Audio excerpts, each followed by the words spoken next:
வணக்கம். இன்னைக்கு என்னடா உற்சாகம் ஜாஸ்தியாக இருக்குது அப்படின்னு பார்க்குறீங்களா? கண்டிப்பாங்க.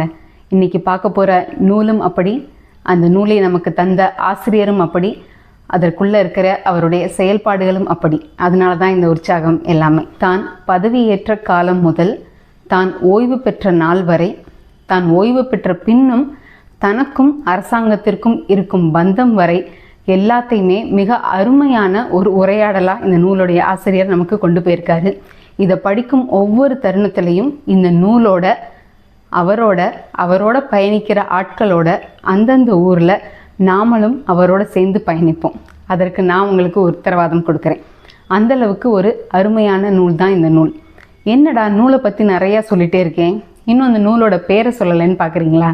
இதோ இருக்குது, செயலே சிறந்த சொல். தான் பெற்ற அனுபவம், தான் கடந்து வந்த ஒவ்வொரு பாதை, தன் பதவி காலத்தில் தன்னால் இயன்ற அளவுக்கு யார் யாருக்கெல்லாம் என்னென்னலாம் செய்ய முடியும் அப்படின்னு சொல்லி தன்னால் இயன்ற வரை டு த கோர் அப்படின்னு ஆங்கிலத்தில் சொல்லுவோம் இல்லையா, அது வரைக்கும் தன்னாலான முயற்சிகளை முயன்று அதற்கான பல இடத்துல வென்று தன்னுடைய வாழ்க்கையை அருமையாக வாழ்ந்து காட்டியிருக்காரு ஐயா அவர்கள்.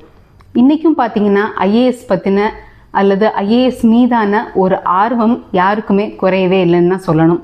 இவரோட நூலை படித்தோம் அப்படின்னா கண்டிப்பாக அதனுடைய ஆர்வம் இன்னும் மிகுதியாகுமே. எனக்கு சுயசரிதை படிக்கலான்னு நேரம் இல்லைங்க, நான் ரொம்ப பிஸியாக இருக்கேன், நான் ஒரு ஐஏஎஸ் ஆகணும், ஒரு குரூப் 1 குரூப் 2 இந்த எக்ஸாமுக்காக நான் ஃபோக்கஸ் பண்ணிகிட்ருக்கேன், என்னால் அதை படிக்க முடியாதுன்னு நினைக்கிற ஆளா நீங்கள்? உங்களுக்கான ஒரு பெஸ்ட் இன்ஸ்பிரேஷன் தான் இது. ப்ளஸ் இல்லை நான் ரொம்ப பிஸி, நான் ஒரு ஒர்க் பண்ணிகிட்ருக்கேன், இல்லை நான் ஒரு பிஸ்னஸ் பண்ணிகிட்ருக்கேன், என்னால் இந்த நூலை படிக்க முடியாது, பார்க்கவே பெரிய நூலாக இருக்கே அப்படின்னு சொல்லி நினச்சிங்கன்னா உங்களுக்குமான நூல் தான் இது. இதை படிக்க படிக்க நம்மளோட வாழ்க்கையை நம்ம எப்படியெல்லாம் வாழ்ந்து காட்ட முடியும், நம்மளோட நேரத்தை நம்ம எப்படியெல்லாம் மேனேஜ் பண்ணி கொண்டு போக முடியும் அப்படின்றதுக்கு ரொம்ப எடுத்துக்காட்டாகவே வாழ்ந்து காட்டியிருக்காரு. பெரியோரை பார்த்து வியத்தலும் இளமே, சிறியோரை பார்த்து இகழ்தல் அதனினும் இளமே, அதன்படி வாழ்ந்தும் காட்டியிருக்காரு. யார் இவர்? இவ்வளோ நேரம் பேசிகிட்டே இருக்கேன். யார் இவர்? இவருடைய சுயசரிதை, இவர் பேர் என்ன அப்படின்னா, ஆள் உயர கல்வெட்டு மக்களால் இவருக்காக ஒரு ஊரில் வைக்கப்பட்டிருக்கு. இவர் செய்த உதவியால் இவருக்கு பிரதிபலனாக தான் வாழ்கிற அந்த ஒரு பகுதியை அந்த இடத்துல இருக்கிற மக்கள் எல்லாரும் சேர்ந்து இவருடைய பேரை இணைத்து தங்களது பகுதிக்கு ஒரு பேரையே வச்சுருக்காங்க. பலரால் அன்போடு காவல் தெய்வம் அப்படின்னும் அழைக்க பெற்றவர். இப்படிப்பட்ட சிறப்பெல்லாம் உடைய மதிப்பிற்குரிய ஐயா முனைவர் மு ராஜேந்திரன் அவர்கள் ஐஏஎஸ் ஓய்வு பதவியேற்ற நாள், அவர் எந்த துறையில் ஆரம்பித்தாரோ அதிலிருந்து தான் முடிவு பெற்ற தன் பதவிக்காலம் முடிஞ்ச அந்த துறை வரைக்கும் இவருக்கு என்னவோ தெரியல, ஆரம்பித்ததும் கூட்டுறவுத்துறை தான், முடிஞ்சதும் கூட்டுறவுத்துறை தான். தன்னுடைய முதல் நாள் கூட்டுறவுத்துறையில் அவர் ஆரம்பித்த தன்னுடைய பயணத்திலிருந்து கோட்டாட்சியராக, நகராட்சி தனி அலுவலர், இந்து சமய அறநிலைத்துறை, சர்க்கரை ஆலையுடைய ஒரு தனி அலுவலர், பொது மேலாளர், விளையாட்டுத்துறை, மாவட்ட ஆட்சியர், பிற்படுத்தப்பட்டோர் நலத்துறை, விவசாயத்துறை, சேகோ சர்வே துறை, இது ஒவ்வொன்றிலையும் இவரால் என்னென்ன முடியுமோ அது அத்தனையுமே இவர் சாதிச்சிருக்காரு. தான் சாதித்தது மட்டும் இல்லாமல் இவர் ஒன்றில் நம்புகிறாரு, ஒரு கூட்டு முயற்சி, ஒரு குழுவினுடைய அமைப்பும் சேர்ந்தால் மட்டுமே ஒரு வெற்றி உண்டு அப்படின்றத ரொம்ப ஸ்ட்ராங்காக நம்புகிறாரு. அப்படி இத்தனை சாதிச்சிருந்தாலும், இவ்வளவு முயற்சிகளை எடுத்திருந்தாலும், இந்த முயற்சிகள் அத்தனையிலையும் தான் அப்படின்ற வார்த்தையை இவர் ரொம்ப பெருசாக சொல்லியிருக்கவே மாட்டார்.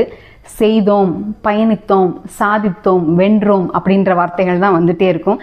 அங்கேயும் இவர் ஒரு தலைவர் அப்படின்றத நமக்கு நிரூபித்து காமிச்சிருப்பார். தான் யாரோடெல்லாம் பயணித்தாரோ அத்தனை பேரினுடைய பதவி, அத்தனை பேரும் தனக்கு எந்த விதத்தில் உதவி புரிந்தார்கள்னு எல்லாத்தையுமே ரொம்ப அழகாக அதில் சொல்லி அவங்களுக்கும் பெருமை சேர்த்திருக்காரு ஐயா. இந்த நூலை படிச்சுட்டு இருக்கும் போது ஒரு 100 பக்கத்தை தாண்டும் போது சுவாரஸ்யத்துக்கு குறைவு இருக்காது. 200 பக்கத்தை தாண்டும் போது சூப்பரில் அப்படின்னு தோணும். 300 பக்கத்தை தாண்டும் போது இவரை பார்க்கணுன்னு தோணும்.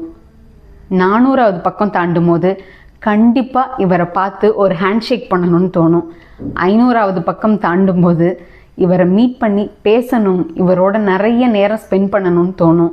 இந்த புத்தகத்தை அதெல்லாம் தாண்டி முடிக்கும் போது என்ன மனுஷன் அவர் வாழ்ந்தா இவரை மாதிரி வாழணும்னு தோணும். ஏன் இந்த புத்தகத்தை கொண்டாடணும் அப்படின்ற எண்ணம் எல்லாருக்குள்ளேயும் வரலாம். எவ்வளவோ புத்தகங்களை வாசித்து வரோம், எத்தனையோ மனுஷங்களை கடந்து வரோம்.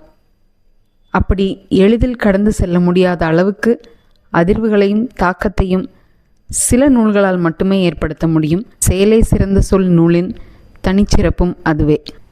இந்த நூலை பற்றின ஒரு அறிமுக உரையை உங்களுக்கு கொடுத்ததில் எனக்கு ரொம்ப மகிழ்ச்சியும் பெருமையும்.